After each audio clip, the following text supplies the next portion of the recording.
सबसे पहले मैं अपनी पूरी जितनी भी हमारी ट्रांसपोर्ट है इनकी तरफ से मैं खासकर जो हमारे 3 नौजवान जो हमारे आर्मी के अफसर साहिबान जो कल आपने देखा जो कश्मीर में एपिसोड हुआ, हम पूरी अपनी बिरादरी की तरफ से हम निंदा करते हैं, क्योंकि वो एक बहुत बड़ा हमारे देश को एक नुकसान हुआ है। तो पहले हम सारी अपनी टीम जितनी भी ट्रांसपोर्ट है उसके लिए हम क्योंकि कई बहनों के भाई गए हैं, किसी माँ का बेटा गया है, किसी आप देखिए जो बच्चे हैं उनका बाप गया है, तो सबसे पहले हमें उस चीज का दुख है। तो उसके बाद मैं अपनी जो हमारी जो आज की प्रेस वार्ता है मैं शुरू करूंगा, क्योंकि आपने देखा पीछे काफी सारी हमारी जो मांगे थी सरकार ने मानी। ऐसा नहीं है कि हमें सुना नहीं गया, लेकिन अभी जो मैं आपके सामने जो चीजें लाने जा रहा हूं, क्योंकि ई रिक्शा जब आया था यहाँ जम्मू में तो उसके लिए एक कमेटी बनी थी। कमेटी में हमारे यहाँ ऑटो यूनियन के राम स्वरूप जी भी हैं, और हमने एक कमेटी जो गठित की थी डीसी मैम ने, उसमें ARTO जम्मू, RTO साहिबान, SSP ट्रैफिक, पूरी टीम बनी। टीम बनने के बाद ये देखिए आप डिसीजन हुआ 1 जुलाई को इनके जोन बनाए गए, 6 जोन बनाए गए।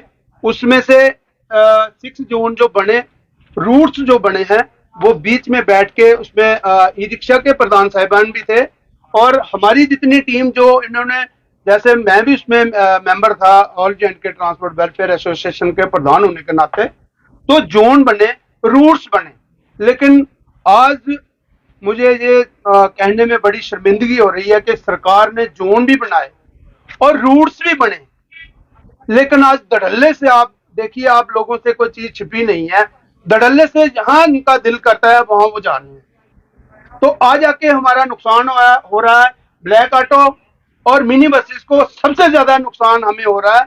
तो हमने पूरी बिरादरी ने, क्योंकि कल भी एक बहुत बड़ी हमारी मीटिंग अखनूर सेक्टर में थी, ई रिक्शा लाया था स्मार्ट सिटी के लिए, 2 किलोमीटर 3 किलोमीटर लिंक्स में इन्होंने चलना है।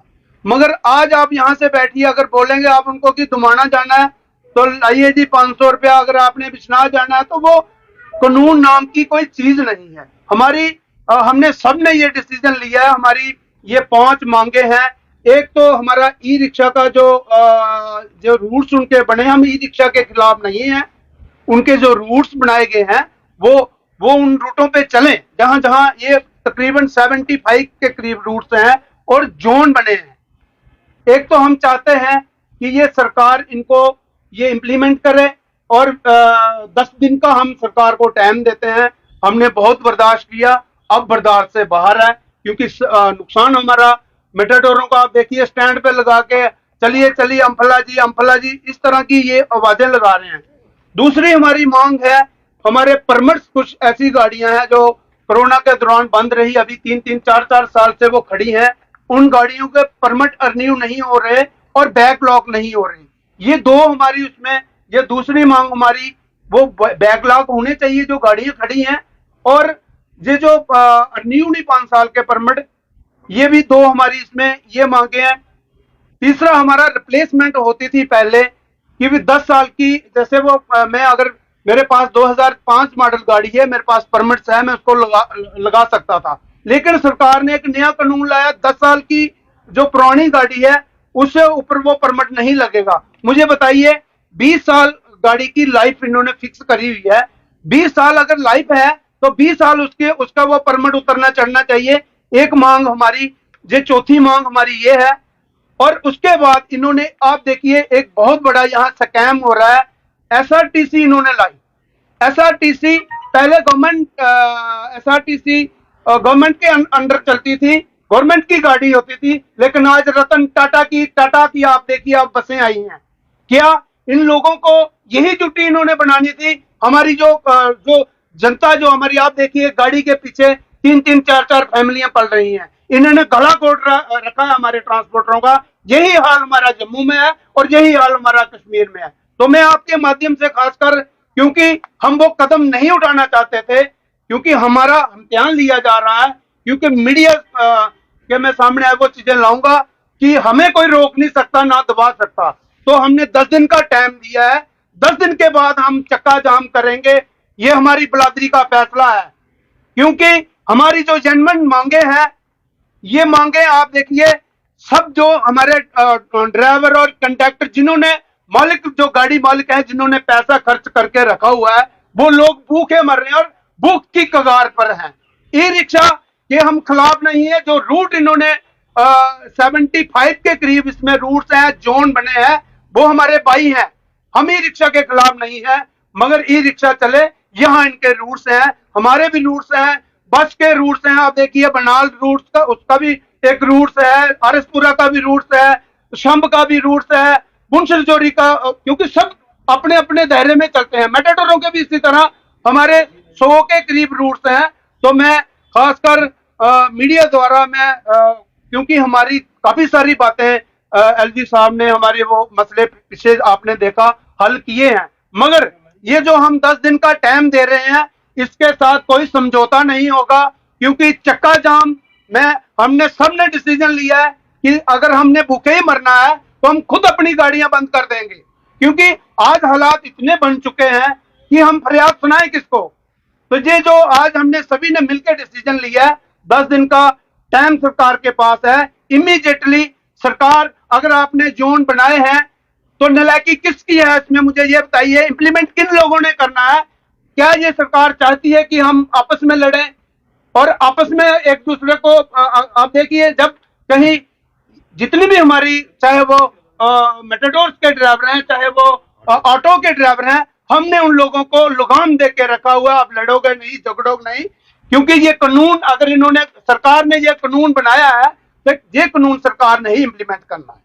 विजय जी, एक चक्का जाम आपने सरोवर पोस्ट जो भी किया था, उसका अभी तक सोल्यूशन नहीं निकला। आपको क्या लग रहा है, ये फिर चक्का जाम करके इसका सोल्यूशन निकलेगा जो आप मांग रहे हो? देखिए, जो जब आपने देखा था, वो जब वो चक्का जाम हुआ था उस दिन, तो चलो बीच में वो एक बड़ी चेयर ने हमें आश्वासन दिया था, और मुझे लगता है वो अगर मसला हल नहीं होगा, जैसा मैं कल भी युवा राजपूत सभा के वो बयानबाजी सुन रहा था, तो बदकिस्मती से वो बीच में जो हमारे वो जो नौजवान आर्मी के जो वहां वो मारे गए, उसकी वजह से वो हमने वो 1-2 दिन उसके लिए हमने रखा है। हम जनता के साथ हैं, मैं जैसा मैंने कई बार कहा है, हमारा किसी के साथ कोई समझौता नहीं होगा। आज हमने ये मिलकर डिसीजन लिया है। अगर 10 दिन में अगर सरकार ये हमारे मसले हल नहीं करेगी, मुझे लगता है करेगी सरकार, क्योंकि एक एक करके हमारे मसले हल हुए हैं। लेकिन स्लोर प्लाजा का जो टोल का जो मसला है, वो हम उनके साथ हैं, चाहे वो चैम्बर हो, चाहे वो बार हो, चाहे वो हमारी युवा राजपूत सभा हो। सरोवर टोल प्लाजा का जो मसला पेंडिंग है, वो होके रहेगा। जैसा हमें पूरी बिरादरी का, देखिए हमारा है चक्का, लेकिन जब हमें कहा जाएगा कि चक्का जाम है, सबसे पहले चक्का हम करेंगे वो जाम।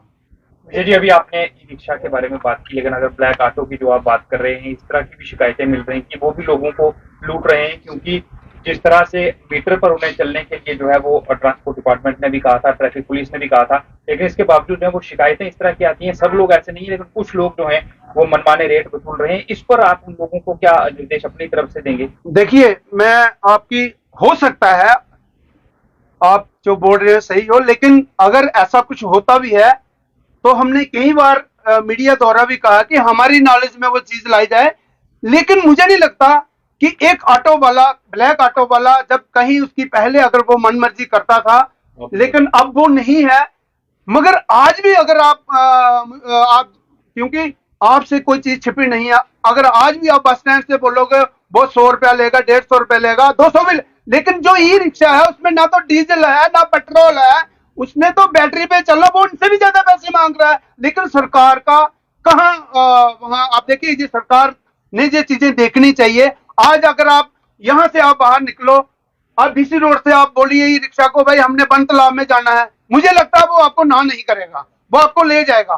तो आज आके गला हमारा कट रहा है, मेटाडोर इसमें पूरी पिस रही है। तो मैं आपके माध्यम से अपने उन जो मेरी मेटाडोर जितनी भी है, चाहे जम्मू प्रॉमिस में 9000 के करीब मेटाडोर है, मैं सबको अभी आपके द्वारा ही बोलना चाहूंगा, आप तैयार रहिए, हम अपनी पेट पे छुरा नहीं चलने देंगे, क्योंकि ऑटो काला ब्लैक ऑटो है, हम सभी इकट्ठा होके अगर लड़ाई जंग हमें लड़नी पड़ेगी तो ये हम लड़ेंगे। मगर मैं सबसे पहले लड़ाई हमारी 10 दिन के बाद शुरू होगी, लेकिन हम बीच में सरकार से यही उम्मीद करेंगे कि ये जो हमारे मसाइल हैं इनको जल्द से जल्द हल किया जाए। विजय जी, जम्मू प्रोविंस में लगभग 6000 ई रिक्शा पर एक आंकड़ा है जो सामने आता है। इसमें बहुत ज्यादा ऐसे लोग भी हैं जो कि पहले ब्लैक ऑटो चलाते थे, उन्होंने भी ई रिक्शा या फिर वो 3 व्हीलर ई बैटरी से चलने वाले वो खरीदे हैं, तो वो लोग भी अब शिफ्ट कर रहे हैं ई व्हीकल पे, तो आप उसको लेकर क्या कहें? देखिए, ई रिक्शा और ई ऑटो, हमने सरकार को जब ये जो कमेटी बनी थी, हमने सरकार को कहा था ई ऑटो जो है 2 कैटेगरी से है, ई ऑटो और ई रिक्शा। मगर ई ऑटो जो है हमने सरकार को कहा था जो ब्लैक ऑटो है उसके रिप्लेसमेंट के बदले ई ऑटो लाया जाए। आज वो पुराना जमाना नहीं है, अगर समय बदल रहा है, लेकिन आप समय बदलने के लिए किसी फैमिली को टारगेट नहीं कर सकते। हजारों की तादाद में वो जो फैमिलियां हैं उनकी रोजी रोटी है, उन लोगों ने पैसा खर्च करा हुआ है। ई रिक्शा में तो आप देखिए इतने, आप 6000 आपने बोला, तो मैं माफी चाहूंगा उन लोगों ने जिन्होंने ऑटो बेचा हुआ है, उन्होंने ये पॉलिसी उनके पास नहीं थी। अब लोगों को ये पॉलिसी जब पता चल रही है, मुझे बताइए, अगर एक घर में 4 रोटियां हैं और 4 लोग खाने वाले हैं तो एक एक रोटी खाएगा, मगर जब 20 में हो जाएंगे तो उनको टुकड़ा भी नहीं आएगा। वही हाल ई रिक्शा के साथ है। मगर जब ये इंप्लीमेंट होगा, मुझे नहीं लगता ये दिखेंगे। आप ये नहीं है, ई रिक्शा जिन्होंने डाला वो हमारे भाई हैं, मगर जितने चल रहे हैं उतने ही आप यहाँ जहां से इन्होंने खरीदे उतने ही वहां खराब पड़े हुए हैं। और ये इसकी इतनी कोई लाइफ नहीं है जो बाकी गाड़ियों की, जैसे मेटाडोर आप देखिए 20-20 साल से चल रही हैं। तो मैं खासकर मैं आपके द्वारा मैं सरकार तक ये बात पहुंचाना चाहता हूं कि हमने 10 दिन का टाइम दिया है और आप लोगों ने सोचना है कि आप, क्योंकि ये बहुत तादाद में मेटाडोर जो है, जैसा मैंने कहा 9000 है जम्मू और सिटी कम रूरल, और उससे ज्यादा ऑटो है। तो ये इतनी फैमिलियां, यही आप देखिए जम्मू में भी यही हाल है और कश्मीर में भी यही हाल है। तो मैं यही चाहूंगा कि सरकार को, और खासकर जो पॉलिसी आपने जो फ्रेम करी हुई है, ये आप देखिए इसमें जोन भी बने हुए हैं और इसमें रूट्स भी हैं। हमने कब कहा कि आप ऑटो नहीं चलाइए? ये जो रूट्स बने हैं, ये रूट्स तय करके बने हुए हैं, आप चलाइए इन रूटों में, हमें कोई दिक्कत नहीं। मेरा लास्ट सवाल है आपसे, जो आप ई बसेस की बात कर रहे हैं, यहाँ पर यार्ड भी बन गया है, यहाँ पे कंपनी को टेंडरिंग भी हो गई है, बसेस के ट्रायल चल रहे हैं। अगर ये आपको इसका विरोध ही करना था जब ये सेटअप हो रहा था या बसें लाने की बात नहीं थी, उस समय क्यों वेलफेयर एसोसिएशन बाहर आके चक्का जाम उन्होंने क्यों नहीं किया? अब जब आ गई है, ट्रायल भी हो गया और चलने वाली है, तो अब आपको लगता है कोई सरकार पे इस पर असर होगा इसका कुछ? देखिए, आपने बहुत अच्छा सवाल किया। हर 2 साल के बाद इनके पास 300 बसें 400 आती हैं, लेकिन तब पहले वो जमाना था, क्योंकि उस टाइम इतना मीडिया पॉपुलर नहीं करता था इन चीजों को। आप देखिए पीछे भी इन्होंने एक हरे रंग की बसें लाई थी 100 के करीब। आज आप देखिए वहां जाड़ में वो डेरों पुरानी ऐसे लग रही है कि 20 साल पुरानी है। ये खाली खजाने में एक आप देखिए शेड लगाती है सरकार। गवर्नमेंट का सबसे बड़ा अगर नुकसान होता है वो एसआरटीसी करती है, और एसआरटीसी आप देखिए जितनी पुरानी बसें हैं वहां वो ऐसे कवाड़ में लगी हुई है। ये इनका भी यही हाल होगा। लेकिन हमने कब कहा आप ई बसें नहीं लाइए? आप लाइए, लेकिन चलाइए वहां। आप मुझे बताइए कि अगर मेरे पास यहां से गाड़ी कहीं 100 गाड़ी मिश्री वाला की है, 100 गाड़ी बिश्ना की है, कहां चलाओगे आप? वहां ई बसेस आप चलाइए।